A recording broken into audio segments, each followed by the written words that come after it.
Hey peeps, here's another one for you guys. There it is. I've got my JDM VK45DE engine. It's gonna go into this car right here. This is an M45. Big project car, big project going on. Remove and replace engine. The problem is that the engine is locked, so I was not able to do it my favorite way, which is split the engine from the transmission and remove the engine, which meant I had to remove all the things in front here and just pull it out straight. It's got some advantages, can't complain about that. And I mean, it's kind of double work if you think about it, because I received my JDM engine and it comes with the transmission mated to it. It's a different transmission, and this is going to be part of another topic, basically talking about this style of transmission.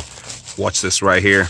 I'll be able to talk about it later as to why that's different, although it's the same 5-speed RE5 RO5A transmission from Nissan.